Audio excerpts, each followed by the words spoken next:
अस्सलाम वालेकुम नाजरीन, आप मुझे देख रहे हो नारावली ट्री सोसाइटी पे। नाजरीन, आज के शुमारे में जिस अनवान पे मुझे बात करनी है वो है मरहूम मौलवी मोहम्मद यूसुफ शाह साहब के बारे में, और तहरीर है जनाब आसिफ गुलाम नबी साहब की, जो सरपरस्त इदारा राह नजात व मोसेस मजलिस इल्मी जम्मू कश्मीर है। नाजरीन, कुछ ही दिनों पहले मुझे ये मकाला मौसूल हुआ, मुझे पसंद आया तो मैंने सोचा आपके सामने भी ये पढ़ के पेश कर दूं।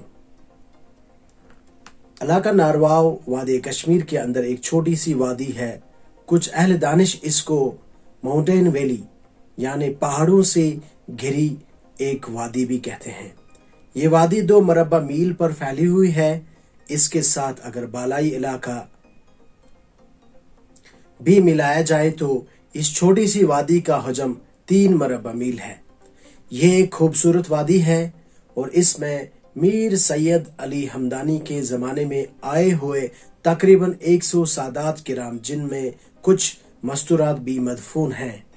गुलाम हसन खोहामी साहब, जो इलाका बांडीपोरा कश्मीर के एक मशहूर मौरिख हैं, उन्होंने अपनी किताब में लिखा है कि ये इलाका 2 मरबा मील पर मुश्तमिल है। इस इलाका को एक खास हैसियत भी हासिल है कि यहाँ मौज़े फतेहगढ़ में हजरत सैयद जमालुद्दीन अताई साहब का जसद मुबारक भी मदफून है, जो हजरत सैयद अली हमदानी के दस्तरास थे। यहाँ ज़माना कदीम से कुछ पीर खानदान भी पाए जाते हैं। यह हजरात नहायत ही शरीफ तबा हैं।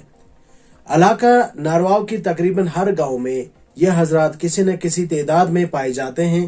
इस इलाका के मगरिब में एक गांव किछामा है, जिसका तज़किरा कश्मीर की कदीम तारीखी किताबों में मौजूद है।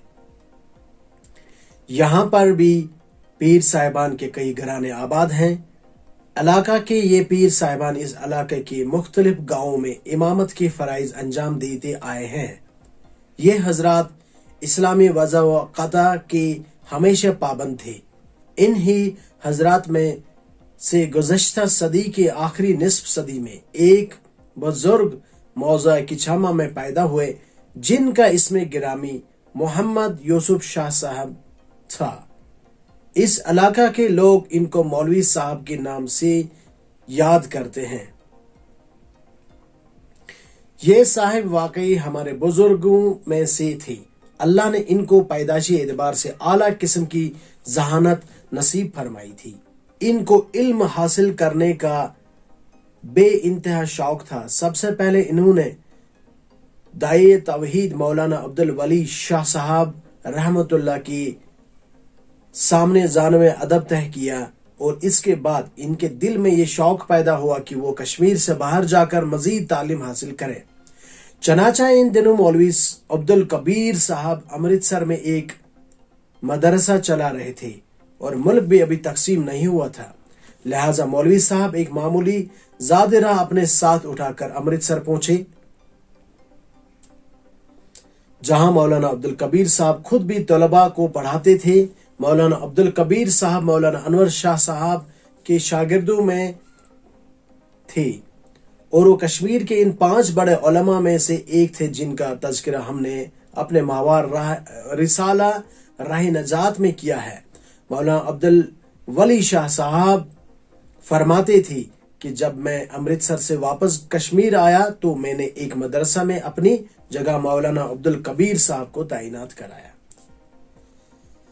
मौलाना अब्दुल कबीर साहब अगरचे तमाम दीनी अलूम में काफी दस्तरस रखते थे, लेकिन इल्म सरफ व नहू में खास इम्तियाज रखते थे। ऐसे ही इल्मी माहौल में मौलवी मोहम्मद यूसुफ शाह रहमतुल्लाह अलैह ने तालीम हासिल की, लेकिन अपनी घरेलू मजबूरियों की वजह से मौलवी मोहम्मद यूसुफ शाह साहब को कुछ अरसा पहले ही वापस लौटना पड़ा। अगर मौलवी साहब को मजबूरियां न घेर लेती और इनकी तालीम का सिलसिला जारी रहता कि इनको खुद भी जबरदस्त शौक था, तो वो कश्मीर के दूसरे अनवर शाह रहमतुल्लाह अलैह बन गए होते। जिन लोगों ने मौलवी साहब को देखा है या इनके मवाइज सुने हैं, इन्हें खूब इल्म है कि मौलवी साहब किस तरह के आलिम थे। आपकी खसूसियात में से एक खसूसियत ये है कि आप अपने उस्तादों का बेहद एहतराम करते थे। एक दफ़ा मैंने देखा कि आप अपने उस्ताद मोहतरम अब्दुल कबीर साहब को अपने साथ किछामा ला रहे थे। मौलवी साहब अपने उस्ताद मोहतरम के साथ निहायती अदब के साथ इनके पीछे पीछे चल रहे थे। आप एक जामिया सिफात शख्सियत के मालिक थे। दुनियावी तालीम का इन दिनों ज्यादा रिवाज नहीं था और आप चाहते थे कि इस इलाका के नौनिहाल दुनियावी तालीम से भी आरास्ता हूँ, लिहाजा आप अहले इक़्तिदार के साथ ताल्लुकात कायम रखते थे। इन दिनों बारामूला के खालिसा जी आजाद हरबंस वजीर तालीम होते थे। अपनी तबीयत के एतबार से वो भी शरीफ-उत-तबा थी और इसको इस बात का एहसास था कि मौलवी साहब का इलाका नारवाओ में क्या मकाम है, लिहाजा उसने अमलन अपने मिनिस्ट्री के इख्तियार मौलवी साहब को सुपुर्द किए थे और इनके हर मशवरा को अपने लिए वाजिबुल तामील समझता था। चनाचा इलाका नारवाओ के अक्सर सरकारी मुलाजिम मौलवी साहब की सिफारिश पर ही नौकरी पाते थे और मौलवी साहब भी किसी किस्म का बुखल नहीं फरमाते थे। इलाका के लोग मौलवी साहब की हमदर्दी को कभी फरामोश नहीं कर सकते हैं। अगर कोई मिनिस्टर साहब इस इलाका में आता तो मौलाना खुद स्पासनामा तहरीर फरमा कर पेश करते। मौज़े फतेहगढ़ में हाई स्कूल मंजूर कराने में मौलवी साहब का इंतहाई हमदर्दाना रोल रहा है। दुनियावी लिहाज से इन कारकर्दगियों को यकसू छोड़कर मौलवी साहब का आम मुसलमानों की दीनी रहनुमाई में भी एक खास रोल रहा है। आकर ने मौलवी साहब के साथ काफी वक्त गुजारा है। मौलवी साहब निहायत दर्जा के शफीक और नरम दिल के मालिक थे। आप जब वाज फरमाते थे तो दौरान बयान आपकी आंखें अश्कबार रहती थी। ऐसा लगता था कि खुदा का ये बंदा दिल से ये बातें कहता है। इलाका नारवाओ में सबसे पहले आपकी कोशिशों से शेरी बाजार की मस्जिद में नमाज जुमा कायम हुई।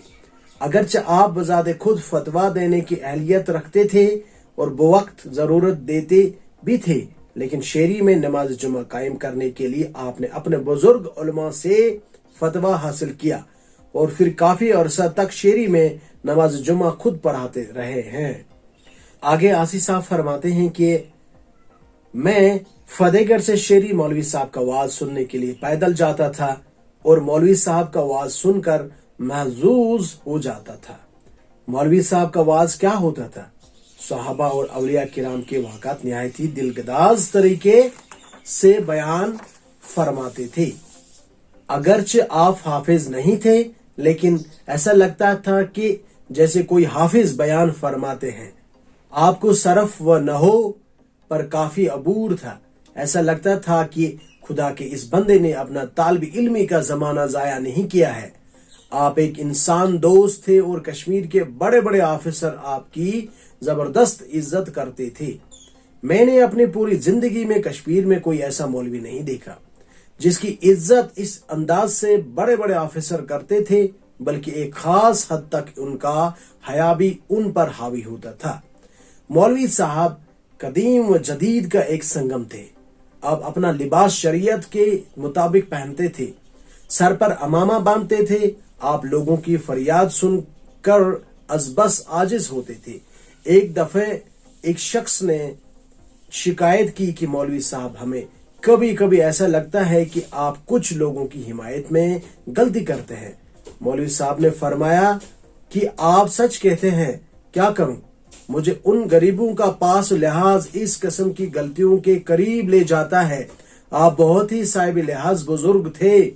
एक दफा एक वकील साहब ने आप पर तंज करते हुए ये कलिमात कही कि मौलवी साहब, आप कब तक इस किस्म की गलती करते रहेंगी? तो मौलवी साहब ने वकील साहब को कुरान की आयत का हवाला देकर फरमाया, वला ताखुलू अमवालकुम बैनकुम बिल बातिल व तदलू बिहा इलल हुकाम। तर्जुमा, और आपस में बातिल तरीकों से यतीमों के माल हड़प न करो और उनको घसीट कर हुकाम की कचहरियों तक न पहुंचाओ। सूरह बकरा आयत नंबर 771। इस तरह मौलवी साहब ने वकील साहब को खामोश किया اور دوسری طرف گویا مولوی صاحب نے فرمایا کہ آپ کا پیشہ بھی کوئی اچھا پیشہ نہیں ہے، آپ وکیل حضرات خوامخواہ لوگوں کو آپس میں لڑا کر عدالت کی کچہریوں تک پہنچاتے ہو، آپ انتہائی مہمان نواز تھے، صبح کے وقت نمکین چائے کا سماور اور آپ کے سامنے رہتا تھا، اور جتنے بھی غریب دیہاتی کوئی مسئلہ لے کر مولوی صاحب کے پاس آتے تو مولوی صاحب ان کو گرم گرم نمکین چائے سے خاطر تواضع کراتے۔ آپ نے ایک دفعہ فرمایا کہ لوگ مجھے ختمات میں کچھ ہدیہ پیش کرتے ہیں، لیکن میں خود کو نہیں استعمال کرتا ہوں بلکہ لے کر غربا میں تقسیم کرتا ہوں۔ آپ جب کسی میت کی تعزیت کے لیے اہل خانہ کے گھر جا کر ایصال ثواب کے لیے دعا فرماتے، وہ دعا واقعی قابل رشک ہوتی تھی۔ جتنی مسنون عربی دعائیں ہوتی آپ ان سب کو پڑھ کر میت کے لیے ایصال ثواب کرتے۔ علاقہ کے جتنے بھی ائمہ حضرات تھے آپ کے سامنے کبھی امام بننے کی جرات نہیں کرتے تھے۔ آپ میں بڑائی کا کوئی شائبہ نہیں تھا۔ آپ سید میر شاہ صاحب کی خدمت میں اکثر حاضری دیتے تھے۔ آپ کے پاس شیخ سید عبد القادر جیلانی کا ایک تبرک بھی تھا۔ آپ کی لائبریری میں مستند علماء کی قابل قدر کتابیں رہتی تھی۔ البتہ آپ زیادہ تر فضائل اعمال کو اپنے معمول میں رکھتے تھے اور حکایات صحابہ کے واقعات آپ کو از بر یاد تھی۔ شیخ زکریہ رحمہ اللہ کے زبردست مداح تھے۔ آپ انجمن تبلیغ الاسلام کی سرگرمیوں میں حصہ لیتے تھے اور ضلع بارہمولہ کے ایک کلیدی عہدہ پر فائز تھے۔ اکثر مولانا بخاری رحمۃ اللہ علیہ کو مدعو کرتے تھے اور ان کا وعظ سننے کے لیے عوام کو جمع کرتے تھے۔ آپ نے بارہمولہ کی بیت المکرم مسجد کی تعمیر اول میں مولوی حبیب اللہ صاحب مرحوم کی خاطر خواہ مدد کی۔ آپ علاقہ کے اکثر مسائل میں عوام کی رہبری فرما کر حکام تک مسائل کو پہنچاتے تھے۔ اس دور میں علاقہ نارواؤ کے جتنے بھی فلاح و بہبود کے کام سر انجام پاتے، مولوی صاحب ان تمام کاموں کو لوگوں کی رہبری و رہنمائی فرماتے تھے۔ چنانچہ آپ کے زمانے میں کئی عصری دینی تحریکیں چل رہی تھی۔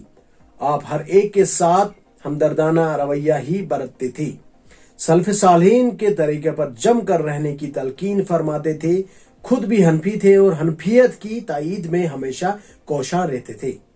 آپ نے دین فروشی کو یکسر ترک کر کے خود کام کاج کا طریقہ اپنایا تھا۔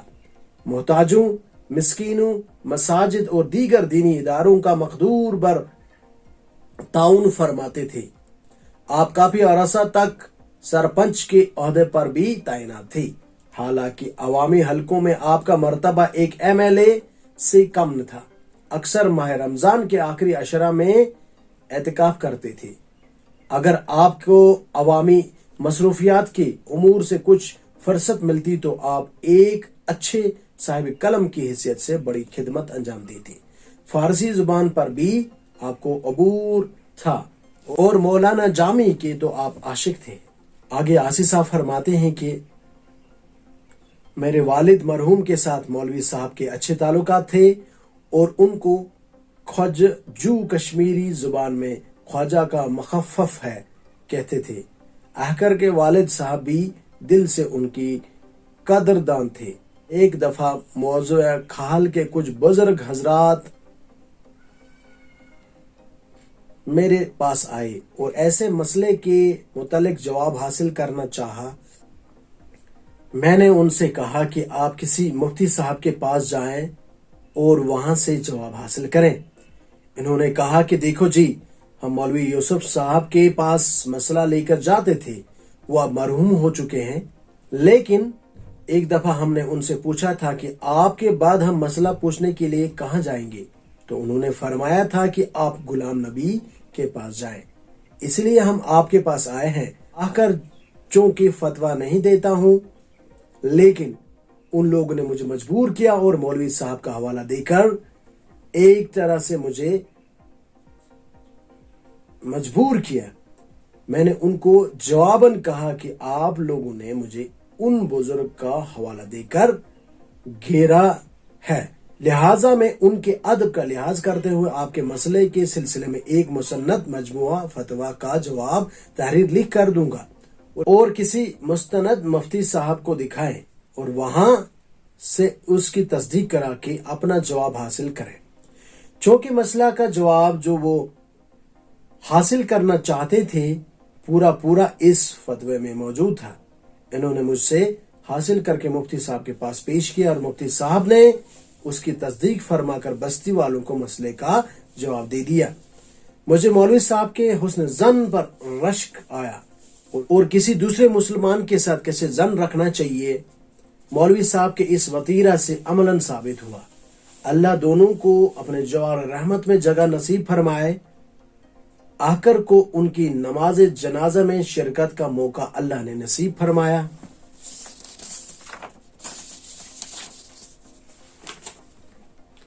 خدا رحمت کنند ای عاشقان پاک تینت را از آسی غلام نبی صاحب، سرپرست راہ نجات و مؤسس مجلس علم جموں کشمیر۔ شکریہ۔